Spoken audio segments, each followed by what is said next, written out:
Akangi papa na ngai na gotala ba arrêté ngai. Ba arrêté ngai na jemi na yo tala papa na ngai ba ebisinga ke yo pe oza arrêté. Si lelo papa ministre neti na za na prison centrale awa. Ngamwana na ona ebiti na ona za galelo na kati ya prison te 10 ans bakangi nga na âge ya 17 ans.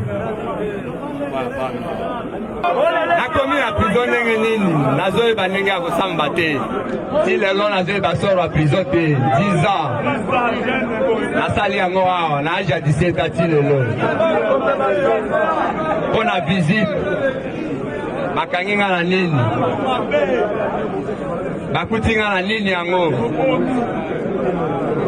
nasala 10 ans de prison nazoyeba soro ya prison na nga te na yango papa nasuki na mokuse nasepeli mingi lisusu kozala liboso na mpona kobenefise chance oyo ekomi lelo na kati awa nzambe alumisi ti Kinshasa okoma na prison centrale de Kisangani nzambe alola abatela awa.